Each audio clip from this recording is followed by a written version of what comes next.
Olá, galerinha. Vamos fazer aí a correção dessa atividade agora. Vamos já iniciar aí com a questão 1. A questão 1 diz o seguinte: depreende-se que a linguagem é vista como um meio de interação social entre os indivíduos de uma comunidade. Partindo desse pressuposto, relate acerca da relação que se estabelece entre os interlocutores envolvidos. Ou seja, os interlocutores são o emissor e o receptor, né? A gente já viu isso daí em elementos da comunicação.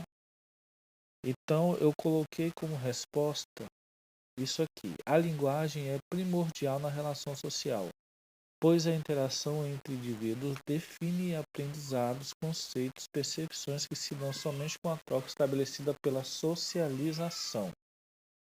Tudo bem? Então, se você escreveu aí de uma maneira diferente, não tem problema, desde que esteja dentro desse contexto aqui. Tudo certo, gente? Então esta é a resposta. Vamos para a 2. Eu percebi que a 2 acabou que eu não mandei com enunciado, tá? Mas não tem problema. Aqui a gente já consegue entender que a gente tem que retirar o emissor, receptor, mensagem, código, canal e contexto deste poema aqui, tá certo? Eu já havia passado um trecho aí desse poema no quadro para vocês aí nas aulas anteriores e nós vamos dar uma lida nele. Para quem não se lembra, esse é o texto Mar Português do Fernando Pessoa, tá? Então vamos lá. Ó mar salgado, quanto do teu sal são lágrimas de Portugal. Por te cruzarmos, quantas mães choraram, quantos filhos em vão rezaram, quantas noivas ficaram por casar, para que fosse nosso, ó mar. Valeu a pena? Tudo vale a pena, se a alma não é pequena. Quem quer passar além do bojador, tem que passar além da dor. Deus ao mar o perigo e o abismo deu, mas nele é que espelhou o céu. Tudo bem? Vamos observar aqui algumas situações. A ata querendo que você coloque quem é o emissor. E no caso, o emissor aqui são os portugueses. Tudo bem? Porque, para quem não lembra, na aula que eu passei, o trecho desse poema, eu havia comentado que Fernando Pessoa ele remonta ao período das grandes navegações, quando os portugueses começaram, né, a se lançar ao mar para procurar novos caminhos aí na sua relação comercial. Deu certo? Então, o emissor, no caso, aí são os portugueses, tá? Quem seria o receptor? Para quem está se falando, né, essa mensagem aqui? O próprio mar. Tudo bem? Nossa, professor, o mar é o receptor, mas o mar nem é pessoa. Não, não é, mas o poeta aí, né, ele quis, de uma forma, colocar ali os seus sentimentos em relação a esse período aí e como se estivesse dialogando de fato com o mar, tá certo? A C, a mensagem. Então a mensagem é o poema retratado, desculpa, na íntegra, tá? Retratado. Vamos lá. Então o poema todo aqui, né, é a mensagem, tá certo? Qual é o código? O código é a própria língua portuguesa, tudo certo? E o canal é a língua escrita. E o nosso contexto vai ser o mar português. Tudo bem? Então, respondida a questão 2 aí, vamos para 3. E a 3 diz o seguinte: atribua aos elementos a seguir o respectivo conceito que lhes é conveniente. Então, quem é o emissor? O emissor é aquele que envia a mensagem.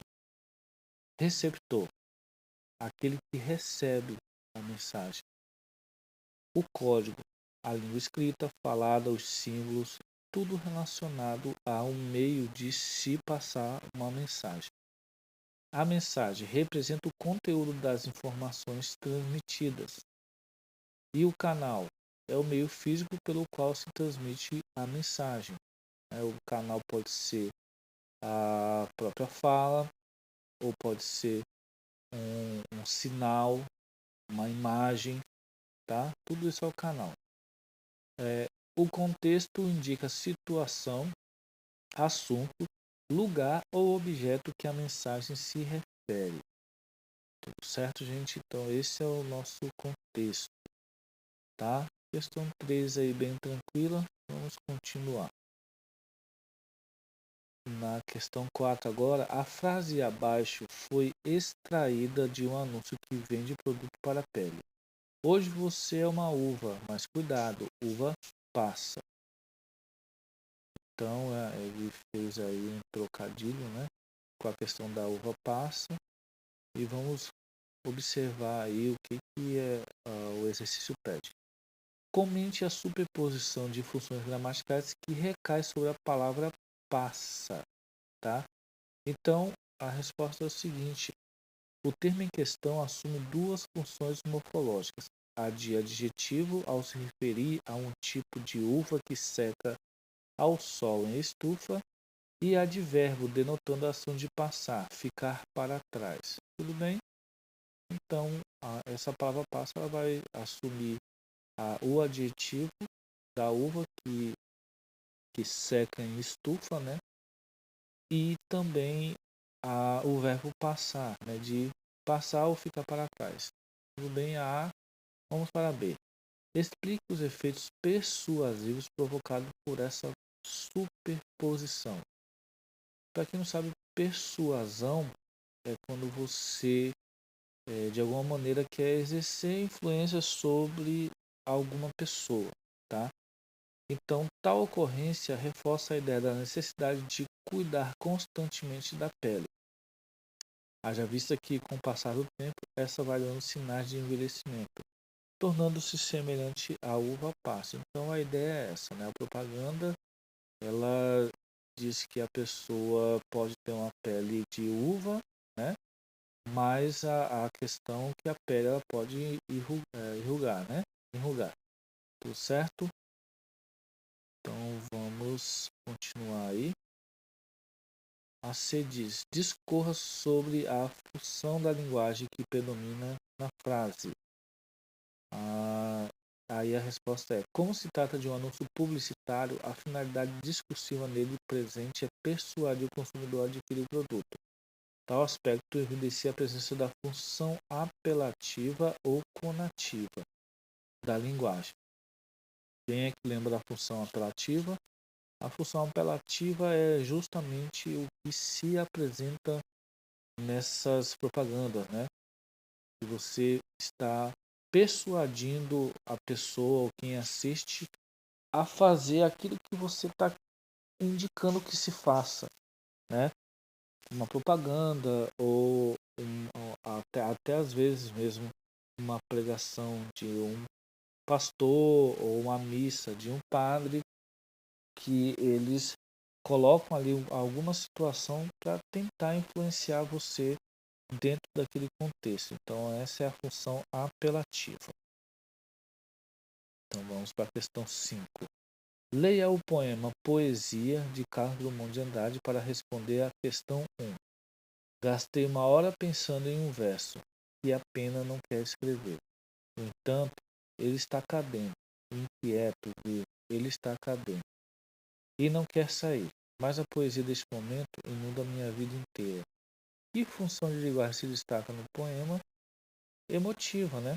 Lembra que eu falei que a função emotiva é aquela onde o autor, a característica principal é de o uso da primeira pessoa. Qual é a primeira pessoa? Eu, né? Então tá aqui, ó. Eu gastei uma hora para escrever, tá? Então, no caso, trabalhando os próprios sentimentos, tá?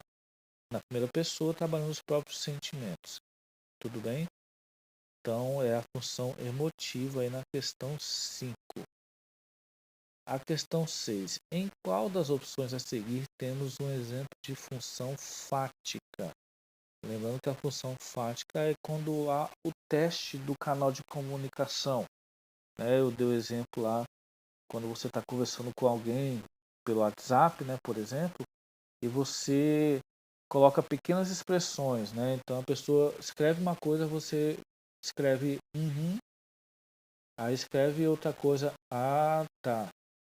Aí escreve mais alguma coisa, ah, não, tudo bem. Então, essas pequenas expressões aí, as pequenas expressões que você usa, elas não são à toa, Isso é uma maneira que a gente põe para quem está conversando com a gente perceba que nós estamos atentos ao que ela está falando. Tudo bem?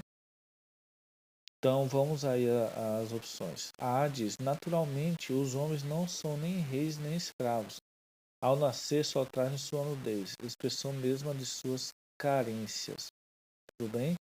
Nós não temos a função fática aqui, tá? Nós temos aí, no caso, uma função, vamos dizer, poética, Tudo bem?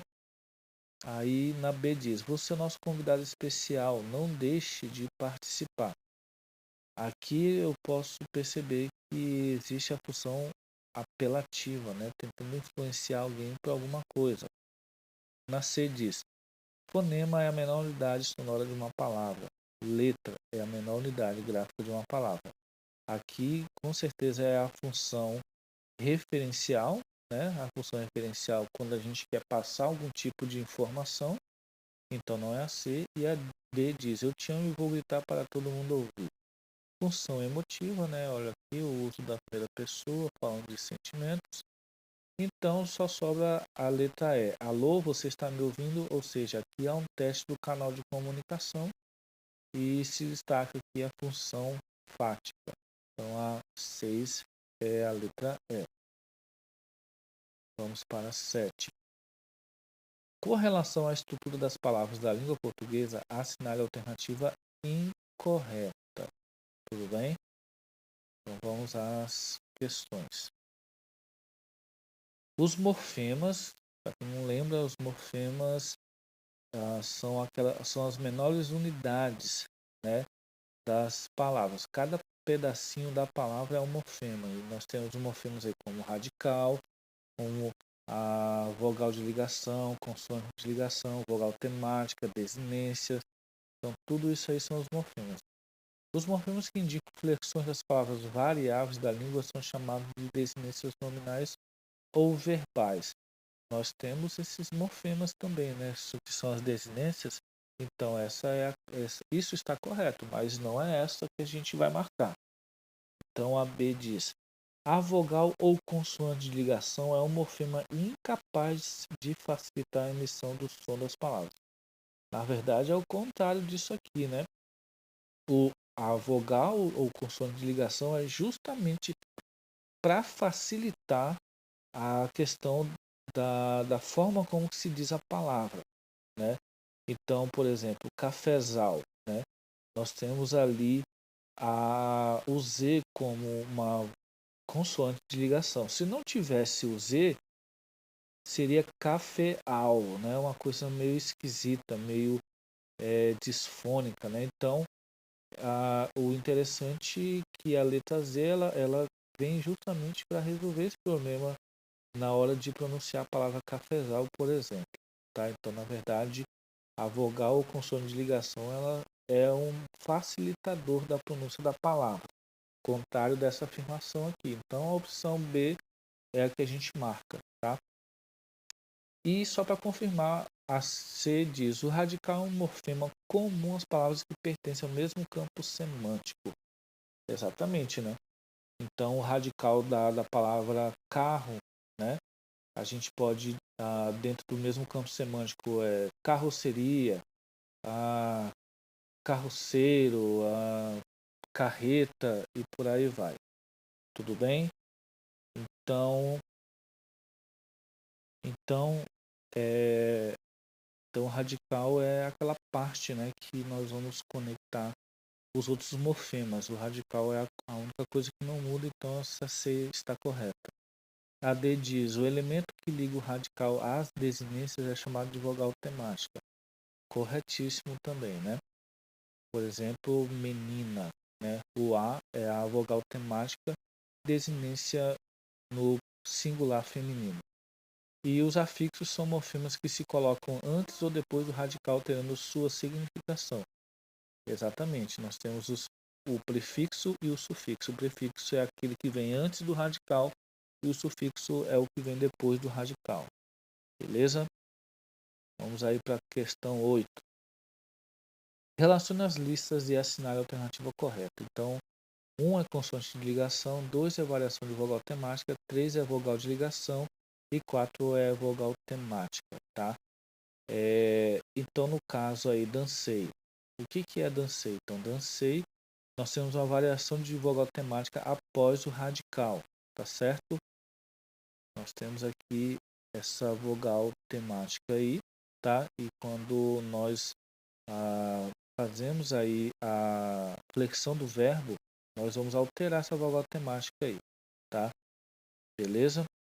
A vogal temática aqui no caso de dançar é o A, do dança é o O, de dança é o A também. Sorveteria. Consoante de ligação. Então, sorvete, o T é consoante de ligação. Sorveteiro também o T. Sorvetão, o T também, tá? Que une o radical às desinências. Tudo bem? Então é exatamente isso aí, né?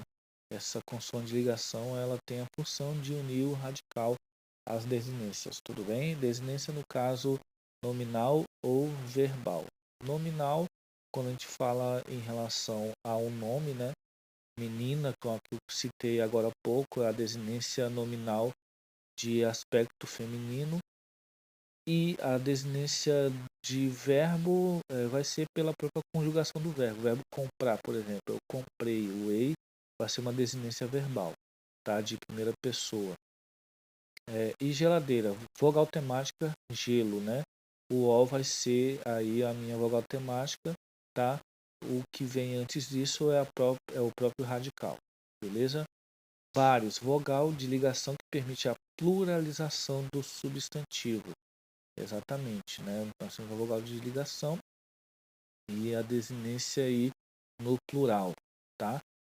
Então a sequência correta no caso aí é 2, variação de vogal temática, 1, consoante de ligação, 4, vogal temática e 3, vogal de ligação, tá?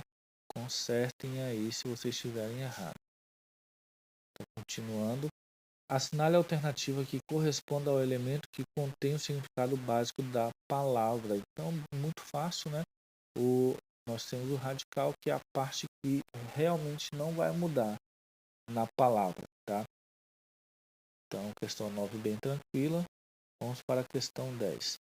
Marque a alternativa incorreta com relação à classificação dos elementos mórficos destacados nas palavras. Mórficos vem de morfema, né? Lembrando que os morfemas são as pequenas unidades da palavra, como por exemplo o radical, como por exemplo as desinências, vogais de ligação, as consoantes de ligação e por aí vai. Então a A diz que o M de planejo é uma desinência número pessoal, né? Por que é número pessoal? Porque vai estar relacionado à terceira pessoa do plural. Eles planejam. Por isso que a desinência é de número pessoal, números, no caso aqui, plural, e pessoal, terceira pessoa. A B diz, então essa aqui é a correta, tudo bem? E a atividade está pedindo, na verdade, a definição incorreta, então por isso que não marca A. A B diz, vejo, o O é desinência modo temporal, né? Por que modo temporal? Porque eu vejo, né? O O vai estar no modo indicativo. O que é o modo indicativo? O indicativo é quando de fato a ação ocorre, né? Ela se concretiza. E temporal em relação ao tempo presente, né? Tudo bem? Então, tá certo. Bonita. Bonita tá dizendo que o a é desinência de gênero. Tá certo. Por quê? Porque o a é desinência de gênero feminino. Beleza? A D diz que embelezar, o em é um prefixo. Por que é um prefixo? Porque está vindo antes do radical. Beleza? Então, se eu venho prefixo, ele vai estar antes do radical. Então, está correto. Aí a E diz que na palavra lealdade, dade é um prefixo. Na verdade, não. Se está vindo após o radical, dade seria não, é sufixo. Tudo bem, galera? Então estamos aí, já conseguimos corrigir essas questões aí e nós nos falamos aí, né? Vocês vão assistir a próxima aula, tá? Que já vai ser de conteúdo novo. Então até a próxima aula.